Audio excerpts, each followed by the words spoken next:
દારૂની હેરાફેરી સંદર્ભે આશિષ જોશીની ધરપકડ અને ધરપકડ બાદ તેઓના જન્મદિવસ નિમિત્તે વિશેષ કાર્યક્રમ એક વિશેષ ઘોષણા કોંગ્રેસના કાર્યકર્તા સ્વેજલ વ્યાસ દ્વારા કરવામાં આવી કે દારૂની બોટલ આપો અને 100 રૂપિયા લઈ જાઓ।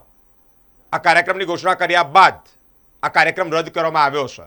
પોલીસ દ્વારા તેઓની ધરપકડ કરવામાં આવી અને કયા કારણોસર તેઓની ધરપકડ થઈ છે તે સંદર્ભે પણ તેઓ માહિતી આપી છે, પરંતુ કાર્યક્રમ રદ થતાની સાથે જ મીડિયા મિત્રોને સ્વેજલ વ્યાસ કોંગ્રેસના કાર્યકર્તાઓ વિશેષ માહિતી આપી છે। જય જગત જય દ્વારકાધીશ। વોર્ડ નંબર 8ના કોંગ્રેસના ઉમેદવાર યુવાન સાથી ભાઈ સ્વેજલ વ્યાસે આજે જે કાર્યક્રમની જાહેરાત કરી હતી કે ખાલી બોટલ આપી જાઓ અને 100 રૂપિયા લઈ જાઓ, એમાં તો ગોરવા પોલીસ અને વડોદરા પોલીસના ઉચ્ચ અધિકારીઓ દોડતા થઈ ગયા અને સ્વેજલ વ્યાસના ઘરેથી એની અટકાયત કરી। મારી પાસે જે માહિતી છે પ્રમાણે ગોરવા પોલીસ ખાતેની અટકાયત કરી છે અને કેટલાક પોલીસના ઉચ્ચ અધિકારીઓ એની સાથે કંઈ ગેરવર્તણૂક કરી હોય એવી પણ માહિતી છે। ત્યારે હું પોલીસના ઉચ્ચ અધિકારીઓને અને ગોરવા પોલીસના આગેવાનોને કહેવા માંગુ છું કે સ્વેજલ વ્યાસની પાછળ કોંગ્રેસ પક્ષ ઉભો છે। જેવી રીતે આશિષ જોશી સાથે જિલ્લાની પોલીસ અને સંખેડા પોલીસે જે વર્તણૂક કરીને આજે બુટલેગરો ખુલ્લેઆમ ફરે અને નગરસેવક જેલના સળિયા પાછળ જેવી રીતે સ્વેજલ વ્યાસ સાથે જો જે હેરાનગતિ અને કરણગત થઈ છે એ બાબતને સખત શબ્દોમાં વખોડીએ છીએ। જો એની સાથે ગેરવર્તણૂક કરવામાં આવી હશે તો ચોક્કસ વડોદરા શહેરના પોલીસ કમિશનર રજૂઆત કરવામાં આવશે। માત્ર ખાલી બોટલની વાત કરી એમાં તો આખું વડોદરાનું પોલીસ તંત્ર દોડતું થઈ ગયું, પણ ભરેલી બોટલો સાથે જે બુટલેગરો ધંધા કરે છે એના માટે આ પોલીસ ક્યારે ગંભીર થશે?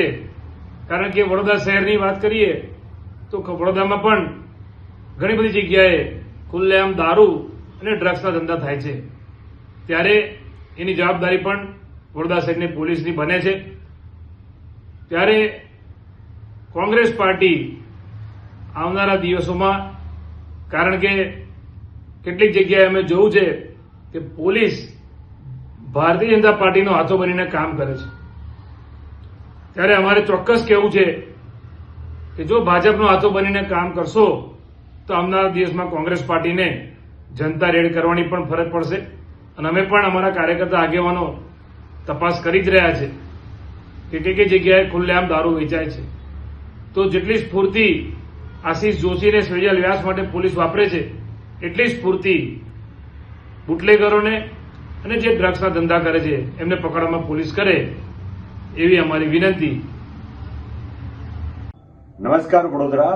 આજે અમારા મોટા ભાઈ આશિષભાઈ જોશીનો જન્મદિવસ છે, જેમાં અમે જાહેરાત કરી હતી જે રીતે એમના પર ખોટી ફરિયાદો, દારૂની હેરાફેરી કે દારૂ મંગાવવાની ખોટી ફરિયાદો સંખેડા પોલીસ સ્ટેશનમાં નોંધવામાં આવી હતી।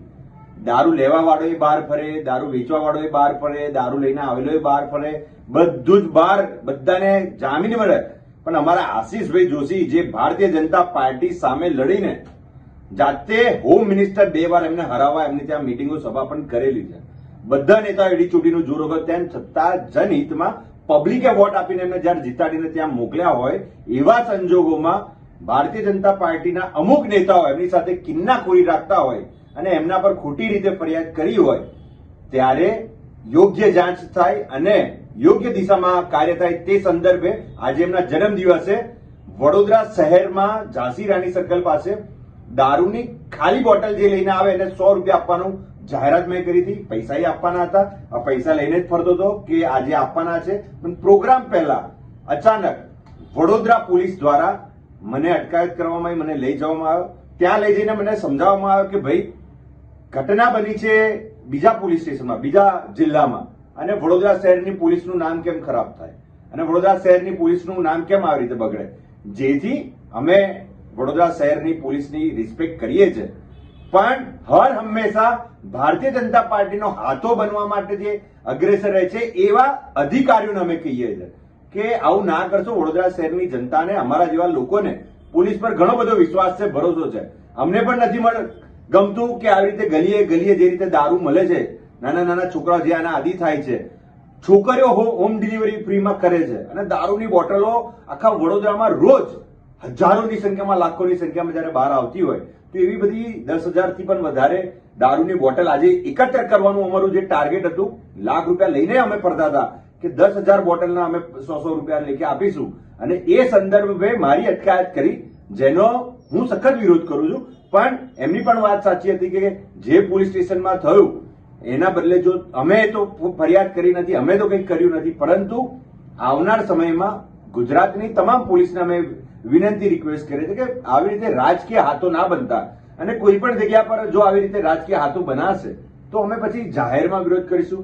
કોંગ્રેસ પાર્ટી જાહેરમાં વિરોધ કરશે, અને સત્તા સામે જે પણ લડે છે, જ્યાં સત્તાના અધિકારીઓ કે નેતાઓ ખોટા હોય એની સામે લડે છે, એમના પર જો દાવપેચ કરવામાં આવશે, દાવા કરવામાં આવશે, તો આ લડાઈ હંમેશા માટે અમે કરીશું. આજે જે રીતે પૈસા જે અમારા આપવાની જાહેરાત થઈ હતી એ પ્રોગ્રામ કેન્સલ થયો છે, પણ આવનાર સમયમાં આનાથી મોટો પ્રોગ્રામ જે તે જિલ્લામાં જ્યાં આ ફરિયાદ થઈ છે ત્યાં કરવાનું આયોજન આજથી તમે શરૂઆત કરી છે. જય હિન્દ, જય ભારત.